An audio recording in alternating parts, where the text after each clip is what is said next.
Welcome back to House of Mission. मैं नेहा हाजिर हूँ हमारी इंग्लिश डोमेन सीरीज की 9th वीडियो के साथ। ये सीरीज आपको सीयूईटी की इंग्लिश की प्रिपरेशन में बहुत ज़्यादा हेल्प करेगी। ठीक है, तो अगर आपने पहले की 8 वीडियो नहीं देखी है then do check them out, और without wasting any more time let's move forward in our video. ठीक है, फर्स्ट क्वेश्चन। तो गाइज इस वीडियो में मैंने जो मेजर फोकस किया है वो आज आपके वन वर्ड सब्सटीट्यूशन पे किया है, meaning finding the right word amongst the given options. Okay, ये आपका सिलेबस में एक बहुत ही डिफाइंड टॉपिक है जो आएगा ही आएगा।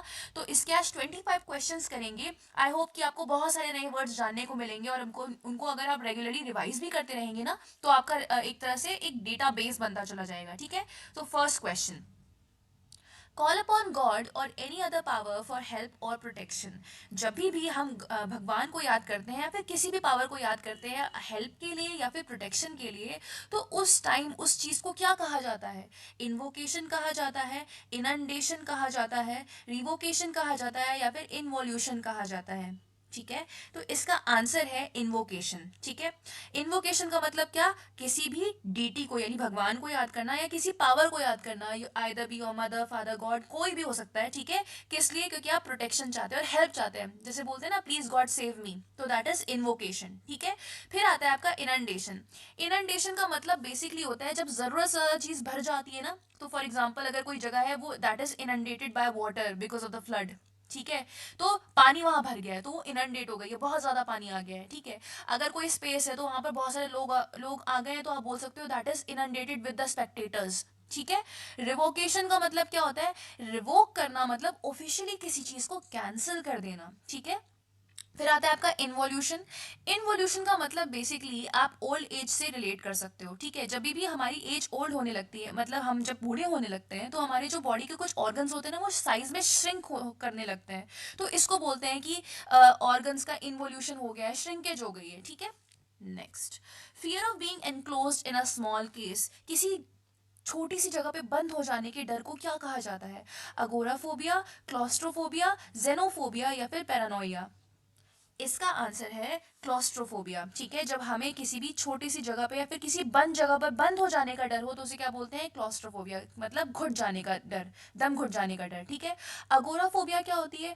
अगोराफोबिया इज बेसिकली आप कुछ जगहों को सेफ नहीं मानते, इसलिए वहां पर जाने से ही मात्र आपको एनजाइटी होने लगती है। ठीक है, बहुत ही पैनिक अटैक आने लगते हैं। अब ये जगह कोई भी हो सकती है और ये जगह कितनी भी बड़ी हो सकती है। कभी कभार तो ऐसा भी होता है कि लोग अपने घर से बाहर निकलने में एंजाइटी फील करने लगते हैं, इसलिए बहुत सारे लोग अपने आप को घर पे ही कैद कर लेते हैं। तो those people have actually agoraphobia. ठीक है, next is xenophobia. Xenophobia happens when you have a fear of foreigners. ठीक है, जब आपको दूसरी कंट्री के लोगों से डर लगता हो कि वो आपकी कंट्री में क्यों आ रहे हैं, might take up all the opportunities that are being offered to you, मतलब आपकी कंट्री में जो आपको अपॉर्चुनिटीज मिल सकती थी वो किसी और को मिल जाए, तो इसका मतलब क्या? आपको जेनोफोबिया है। ठीक है, आपको नहीं, किसी और को जेनोफोबिया है, बट जेनोफोबिया है। ठीक है, पैरानोइया। पैरानोइया का मतलब बेसिकली एक ऐसा माइंडसेट जिसके दिमाग में ना बहुत ज्यादा शक करने की आदत हो, हर चीज में सस्पिशियस रहना, इरेशनल बातें करना। ठीक है, इसको बोलते हैं paranoia. Next, one who has become dependent on something और ड्रग्स इज। एक ऐसा इंसान जो किसी चीज पर या किसी इंसान पर ड्रग्स हो जाए, स्पेशली ड्रग्स हो जाए, सॉरी बोल रही हूँ, जो किसी चीज पे किसी इंसान पे डिपेंडेंट हो जाए या फिर स्पेशली ड्रग्स पे डिपेंडेंट हो जाए, उसे क्या बोलते हैं? अडामेंट, या फिर एडिक्ट, या फिर ईडिक्ट, या फिर डेरिलिक्ट। इसका आंसर है एडिक्ट। ठीक है, एडिक्ट होना मतलब क्या? बेसिकली किसी चीज की आदत पड़ जाना, उसके बिना तो काम चलेगा ही नहीं। ठीक है, एडमेंट होने का मतलब होता है बहुत ज्यादा जिद्दी होना, नहीं मुझे ये चाहिए तो चाहिए। ठीक है, एडमेंट होने का मतलब हो जाएगा। ईडिक्ट का मतलब क्या होता है? अब ईडिक्ट जिस तरह से रिवोकेशन का मतलब एक फॉर्मल कैंसिलेशन था, उसी तरह से एडिक्ट का मतलब होता है एक फॉर्मल ऑर्डर। ठीक है, अगर फॉर्मली कोई अथॉरिटी ऑर्डर जारी करती है तो उसको वहां का एडिक्ट कहा जाता है, राइट। नेक्स्ट, डेरिलिक्ट। डेरिलिक्ट का मतलब अगर कोई भी चीज डेरिलिक्ट कंडीशन में है, मतलब वो बहुत ज्यादा खराब हो चुकी है, बहुत ही गंदी कंडीशन में, क्योंकि उस पर कोई ध्यान नहीं दे रहा था। ठीक है, इग्नोरेंस के चलते वो खराब हो गई है। ठीक है, next, to cut something into two pieces. किसी भी चीज को दो हिस्सों में काटना, इसे हम क्या बोलते हैं? सेवर बोलते हैं, सीवर बोलते हैं। इस first option is severe, second is sever, third is sewer, या फिर फोर्थ डब्लू, मतलब ऑप्शन ही नहीं है ये। इसका आंसर क्या होगा? इसका आंसर होगा सेवर। ठीक है, सेवर करना मतलब किसी चीज को दो पार्ट्स में काटना। ओके, नेक्स्ट, फ्लैट मेटल और porcelain plate fixed on a wall as an ornament और मेमोरियल एक ऐसी कोई फ्लैट मेटल की प्लेट या फिर पोर्सलेन की प्लेट, ठीक है, जिसको हम वॉल पे लगा देते हैं, और वो किस चीज़ की निशानी होती है? या तो कोई मर गया है उसकी निशानी है, या फिर कोई वो ऑर्नामेंट है, सिर्फ सजावट के लिए लगी हुई है। आपने देखा होगा बहुत बार घरों में ना वॉल्स पे प्लेट्स लगी होती हैं। बहुत बार ऐसा होता है वो किसी ऐसे इंसान की निशानी होती है जो अब दुनिया में नहीं है, या फिर वो सजावट के लिए, तो उसको क्या बोला जाता है? टैबलॉइड, पोस्टर, बोर्ड या फिर plaque? And the answer is plaque. ठीक है, next, active deceiving somebody in order to make money, that is fraud. ठीक है, फ्रॉड तो सबको पता चल गया होगा। नेक्स्ट, अ शॉर्ट पोएम और speech address to spectators after the conclusion of a drama. एक छोटी सी पोएम या फिर कोई स्पीच जो कि स्पेक्टेटर्स के लिए थी, और वो कब दी जाती है? जब ड्रामा खत्म हो जाता है, जब ड्रामा को कंक्लूड करना होता है ना, तो उस टाइम पे कोई पोम बोल के कंक्लूड कर दे, तो उस पोम को क्या बोला जाता है? प्रोलॉग बोला जाता है, डायलॉग बोला जाता है, एपीलॉग बोला जाता है, या फिर मोनोलॉग बोला जाता है? इसका आंसर है एपीलॉग। ओके, प्रोलॉग क्या होता है? प्रोलॉग मतलब आप अगर कोई नॉवल पढ़ते हो या फिर कोई ड्रामा देखते हो, तो उससे शुरू शुरू में एक छोटा सा नोट जो आता है ना, वो पोएम हो सकती है या कुछ भी हो सकता है। तो शुरुआत में जो पोएम आती है या फिर कोई स्पीच आती है, उसको हम प्रोलॉग कहते हैं, और लास्ट में अगर कोई पोएम आए या फिर स्पीच है, उसको हम एपीलॉग कहते हैं। ठीक है, capable of being understood in either of two or more possible senses and therefore not definite। ठीक है, एक ऐसी चीज जिसको एक से ज्यादा सेंस में समझा जा सकता है, इसलिए उसका कोई डेफिनेट आंसर नहीं है। ठीक है, ऐसी चीज को हम क्या कहेंगे? एम्फीबियस, एम्बिग्यूअस, एमोर्फस या फिर कंफ्यूजिंग? बहुत सारे लोग इसका कंफ्यूजिंग लगा सकते हैं, बट आंसर इज एम्बिग्यूअस। ठीक है, जब किसी चीज का एक से ज्यादा इंटरप्रिटेशन हो सकता है, माने अगर मैं कहूँ love, love can mean something different from you, different for you, and love can also mean something different for me. हम सबके अलग अलग इंटरप्रिटेशन हो सकते हैं, तो लव क्या हो गया? बड़ा एम्बिग्यूअस सा टर्म हो गया। ठीक है, एम्फीबियस, एम्फीबियस क्या होता है? When ever somebody is capable of living both on land and water, जब भी कोई चीज होती है जो जमीन पे भी रह सकती है और पानी के अंदर भी रह सकती है, उसको एम्फीबियस कहते हैं, right? Next is amorphous. I am sure chemistry kids ने इसको केमिस्ट्री में पढ़ा होगा। अमोर्फस क्रिस्टल होते हैं। अब अमोर्फस क्रिस्टल्स उनको कहा जाता है जिनकी क्रिस्टल का शेप जो होता है वो डिफाइंड नहीं होता है। तो anything that does not have a defined body या फिर डेफिनेट शेप, उसको हम अमोर्फस कहते हैं। For example amoeba, paramecium, right? Next, a person who is unable to pay his debt. एक ऐसा इंसान जो अपना डेट मतलब क्या, अपनी उधारी वापस ना कर सके, उसे क्या बोलते हैं? सॉल्वेंट, बैंकर, इंसॉल्वेंट या फिर लेंडर। अगर आप न्यूज़पेपर्स को रेगुलरली फॉलो करते होंगे तो आपको हम श्योर बहुत ज़्यादा अच्छी तरीके से पता होगा कि ऐसे इंसान को हम क्या कहते हैं? हम इंसॉल्वेंट कहते हैं। क्या कहते हैं? Insolvent, right? Next, something capable of being done. एक ऐसी चीज जो हो जाए, कोई दौरा ही नहीं है कि इसको कोई नहीं कर सकता। ठीक है, ये तो पक्का हो जाएगी, तो उसको हम क्या कहेंगे? प्रोबेबल कहेंगे, फीजिबल कहेंगे, टेनेबल कहेंगे या फिर एक्सप्लिकेबल कहेंगे? Answer is feasible. ठीक है, प्रोबेबल का मतलब होता है हो भी सकता है, नहीं भी हो सकता है, बट फीजिबल का मतलब ये तो हो जाएगा। ठीक है, टेनेबल का मतलब कोई भी ऐसा एक्शन जिसको बाद में जस्टिफाई किया जा सके। मतलब आप कोई ऐसा कदम लो और आपको लग रहा हो नहीं नहीं गलत है गलत है, बट बाद में आप क्या है, आपने वो कदम उठाया ही इसलिए था क्योंकि वो टेनेबल था, मतलब आप इसको जस्टिफाई कर सकते हो, आपके पास रीजन है वो कदम उठाने का। ठीक है, it is tenable. Next is explicable. Again, if something is explicable मतलब उसको समझाया जा सकता है, right? Next, a person coming to a foreign land to settle there. ठीक है, एक ऐसा इंसान जो फॉरेन लैंड में जाके सेटल हो जाता है, उसे हम क्या कहते हैं? इमिग्रेंट कहते हैं, एमिग्रेंट कहते हैं, टूरिस्ट कहते हैं या फिर सेटलर कहते हैं? And the answer is immigrant. ठीक है, अब देखिए, इमिग्रेंट और एमिग्रेंट जो शब्द है वो दोनों के दोनों इस बात की तरफ पॉइंट आउट करते हैं कि एक इंसान है, वो अपनी कंट्री को छोड़ के दूसरी कंट्री में बसने जा रहा है। तो फिर फर्क क्या है इसमें?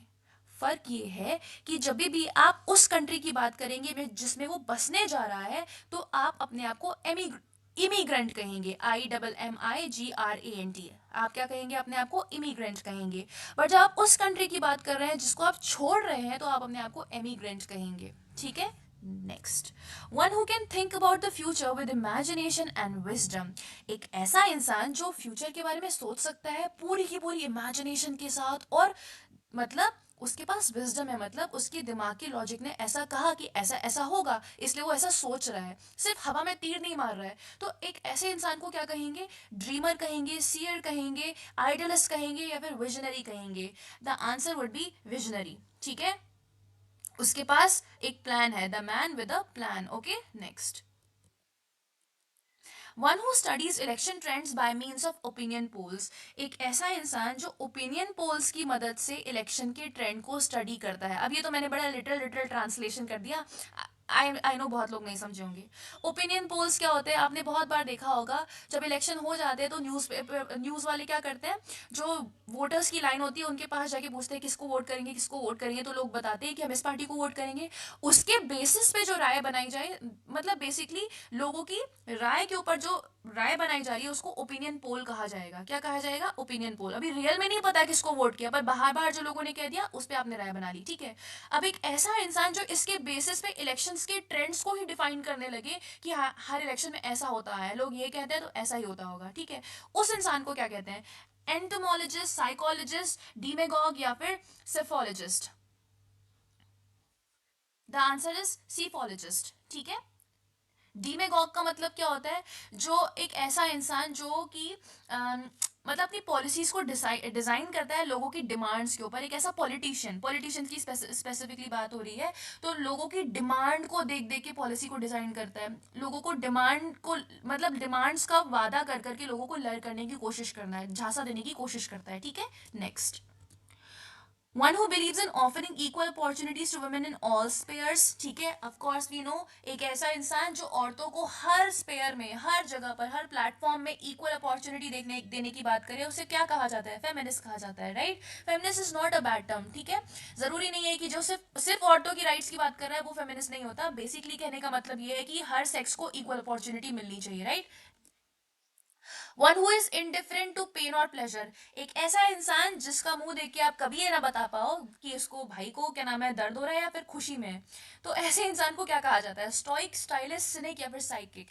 ऐसे इंसान को स्टोइक कहा जाता है। क्या कहा जाता है? स्टोइक, ठीक है। Next, to seize control of a vehicle in order to force it to go to a new destination और डिमांड समथिंग, किसी भी गाड़ी का ना बड़े मतलब जब्ती बड़े क्या नाम है, क्या बोल सकते हैं, हक से उसका ना कंट्रोल अपने हाथ में ले लेना और उसको, ड्राइवर को फोर्स करना कि आपके बताए हुए जगह पे चले, ठीक है। या फिर आप फोर्स कर रहे हो उसको कि आपको पैसे दे दे या फिर कुछ दे दे।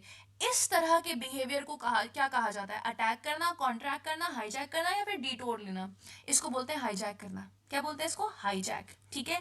वन हु हेट्स मैनकाइंड, एक ऐसा इंसान जैसे आदमियों से ही नफरत है। आदमी मतलब स्पेसिफिकली लड़कों की बात नहीं कर रही हूँ मैं, मतलब पूरे के पूरे ह्यूमन काइंड से ही नफरत है, इंसानों से ही प्यार नहीं है, उसे क्या बोलते हैं? उसे हम मिसएंथ्रोप कहते हैं। क्या कहते हैं? मिसएंथ्रोप। फिलैंथ्रोपिस्ट मतलब जो इंसानों से प्यार करता है इसलिए वो चैरिटी करता है, ठीक है। टेररिस्ट मतलब आतंक फैलाने वाला। मिसोजिनिस्ट मतलब बेसिकली जो औरतों से हेट करता है उसे मिसोजिनिस्ट कहते हैं, ठीक है। Next, belonging to all parts of the world, एक ऐसी चीज़ जो पूरी दुनिया को बिलोंग करती है। ऐसा नहीं है कि आप जगह बदलेंगे तो वो भी बदल जाएगी, नहीं, वो हमेशा सेम रहती है। उसको क्या बोलते हैं? उसको वर्सटाइल बोलते हैं, यूनिवर्सल बोलते हैं, कॉस्मोपॉलिटन बोलते हैं, या फिर मिसोजिनस बोलते हैं। ऐसी चीज़ को कॉस्मोपॉलिटन कहा जाता है। क्या कहा जाता है? Cosmopolitan, okay.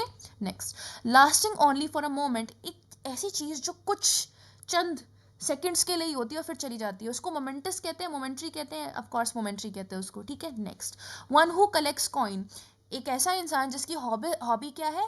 कॉइन्स को कलेक्ट करना, उसे क्या बोलते हैं? पेलियोंटोलॉजिस्ट, न्यूमिस्मैटिस्ट या फिर फिलेटलिस्ट या फिर कोनोइसो? कोनोसुआ, नॉट कोनोइसो, कोनोसुआ। इसका आंसर क्या होगा? न्यूमिस्मैटिस्ट, ठीक है। पेलियंटोलॉजिस्ट मतलब वो एक ऐसा इंसान जो कि फॉसिल्स, बोन्स, इन सबको स्टडी करता है, ठीक है। फिलेटलिस्ट का मतलब होता है वो इंसान जिसको स्टैम्प्स कलेक्ट करने का बहुत शौक होता है, ठीक है। कोनोसुआ मतलब क्या होता है? कोनोसुआ का मतलब आप मुझे कमेंट सेक्शन में बताइएगा और कोई ये नहीं बोलेगा कि मैम को नहीं पता था, मुझे पता है, ठीक है। Next, custom and habits of a particular group, किसी एक स्पेसिफिक ग्रुप की कस्टम्स को और हैबिट्स को क्या कहा जाता है? मोरेस, ट्रेडिशन, राइट्स या फिर रिचुअल? आंसर इज मोरेस, ठीक है। अब गाइस, मोरेस और ट्रेडिशन में बिल्कुल भी आप ना कंफ्यूज मत होइएगा। देखिए, मोरेस बेसिकली कुछ ऐसे आइडियाज है जो हमारे डे टू डे बिहेवियर को गाइड करते हैं। मतलब अगर आप ऐसा बिहेव नहीं करोगे ना तो आपको सोसाइटी से बाहर निकाल दिया जाएगा, ठीक है। हर सोसाइटी के अपने कुछ आइडिया होते हैं बिहेव करने के। कुछ सोसाइटीज़ में जो वुमेन होती है वो लीड रोल ले लेती है, तो कुछ सोसाइटी में जो होते हैं मेन होते हैं वो लीड रोल ले लेते हैं, ठीक है। तो वो उस सोसाइटी के मोरेस हो गए, मतलब the idea that guides your day to day behaviour, ठीक है।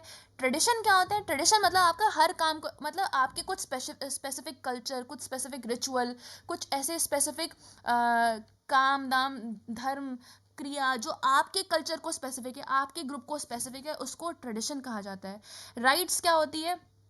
कुछ ऐसे प्रोसेसेस जो आपके कल्चर में होते हैं। फॉर एग्जांपल अगर मैं हिंदू धर्म की बात करूँ तो हमारे यहाँ दाह संस्कार, क्या नाम है, और उसके बाद ब्रह्मचर्य, ऐसी कुछ प्रोसेसेस को फॉलो किया जाता है। यज्ञ करवाना, दीज आर कॉल्ड राइट्स, ठीक है। अब उस यज्ञ में किस किस तरह से विधि करी जाएगी वो आपका रिचुअल हो जाएगा, ठीक है। Next, a body of a person appointed to hear evidence and give their verdicts in ritual, ठीक है। एक ऐसी बॉडी ऑफ पर्सन मतलब एक ग्रुप ऑफ इंडिविजुअल जिनको अपॉइंट किया जाता है सबूतों को सुनने के लिए और फाइनली अपना वर्डिक्ट देने के लिए, मतलब अपना फैसला सुनाने के लिए। वर्डिक्ट इज फैसला, उसे क्या कहा जाता है? एसोसिएशन, बार, काउंसिल या फिर jury. The answer is jury, ठीक है। Next, one who is beyond reform, एक ऐसा इंसान जिसको ठीक ही नहीं किया जा सकता, उसे क्या बोलते हैं? ऑप्टिमिस्टिक, इनकॉरिजिबल, इंडिफैटिगेबल या फिर नोटोरियस। ऐसे इंसान को बोलते हैं इनकॉरिजिबल, मतलब कॉरेज मतलब क्या? करेक्ट नहीं हो सकता। इनकरेक्ट मतलब उसे करेक्ट नहीं किया जा सकता। इंडिफैटिगेबल मतलब फटीग इज थकना। इंडिफैटिगेबल मतलब थक ही नहीं पाता, थकता ही नहीं है, काम करता रहता है बस। नोटोरियस मतलब शरारती। एंड ऑप्टिमिस्टिक मतलब जो हमेशा bright side of the thing की तरफ देखता है, ठीक है। Animal who live in heard, group में रहने वाले एनिमल्स को क्या कहा जाता है? सोशियबल, ग्रेगेरियस, कार्निवरस या फिर social. The answer is gregarious, ठीक है। If you love being in company with other people and also if you live in herd then you are a gregarious being. क्या है आप? ग्रेगेरियस, ठीक है। A broad road bordered with trees, उसे क्या कहते हैं? एक ऐसी चौड़ी सी रोड जो कि जिसके दोनों साइड पे ट्री लगे, उसे क्या बोलते हैं? बुलेवार्ड कहते हैं। एक एक करके मतलब इन शब्दों का मतलब समझते हैं। बूडुआ, बूडुआ, बूडुआ क्या होता है? बेसिकली किसी औरतों का, मतलब मेडिवल ब्रिटेन में क्या होता था ना, औरतों का स्पेशली एक बड़ा प्राइवेट सा रूम होता था, ठीक है, जिसमें वो बातें करती थी, किटी पार्टी रखती थी, उसको बूडुआ कहा जाता था। क्या कहा जाता था? बूडुआ। नेक्स्ट इज बुलेवार्ड, तो जिस तरह मैंने आपको बताया, बड़ी चौड़ी चौड़ी सी रोड जिसके दोनों साइड्स पर ट्री होंगे। अवेन्यू, अगेन एक रोड, चौड़ी सी रोड जिसके दोनों साइड्स पर ट्री होंगे। फसाड, फसाड मतलब क्या? किसी भी बिल्डिंग का जो फ्रंट मुंह होता है ना, जिसको देख के हम लोग बड़े ऑप्टिमिस्टिक हो जाते हैं, यार कितनी बड़ी लग रही है, यार कितनी गंदी लग रही है, उसे फसाड कहा जाता है, ठीक है। बट अब डाउट ये आता है कि जब अवेन्यू और बुलेवार्ड दोनों का ही मतलब सेम है तो अवेन्यू क्यों नहीं लगाया, बुलेवार्ड क्यों लगाया? देखिए, avenue is a wide road, boulevard is a broad road. अब इसमें फ़र्क क्या है? बुलेवार्ड बेसिकली बड़े नामी ग्रामी शहरों के साथ एसोसिएट करी जाती है, वहाँ पर एक चौड़ी सी रोड बना दी जाती है जिसके दोनों बगल ट्री लगा दिए जाते हैं, बीच में कुछ एक छोटा सा ग्राउंड बना दिया जाएगा जिसके आसपास ट्रैफिक लाइट लगा दी जाएगी, गोल चक्कर जिसको आप कहते हैं, ठीक है। मतलब बेसिकली इसका सीनिक ब्यूटी से इसका रिलेशन होता है बुलेवार्ड का, ठीक है। अवेन्यू का मतलब सिंपली एक ऐसी रोड है जिसके दोनों साइड ट्री है, ठीक है, और एक दूसरे को 90 डिग्री पे काट रहे हैं, तो अवेन्यू का ब्यूटी से कोई रिलेशन नहीं है। whenever wide word is use, wide हम बेसिकली मेजरमेंट करने के लिए यूज कर रहे हैं तो आप अवेन्यू करेंगे। बट जब ब्रॉड शब्द आ गया तो ब्रॉड का मतलब सिर्फ और सिर्फ वाइड नहीं होता, आप बहुत सारी डाइवर्स चीज़ों के बारे में बात कर रहे हो तो आप बुलेवार्ड करोगे, ठीक है। यहाँ पर हमारे 25 क्वेश्चंस खत्म होते हैं। I have you learned a lot. Do not forget to write the answer of what is the meaning of कोनोजवा in the comment section below, ठीक है। आई होप आपको ये वीडियो अच्छी लगी हो। अगर आपको अच्छी लगी then do share with this with your friends, okay. उनकी भी हेल्प हो जाएगी and I think you all will excel in your exams, okay. मिलते हैं आपको नेक्स्ट वीडियो में, बाय बाय।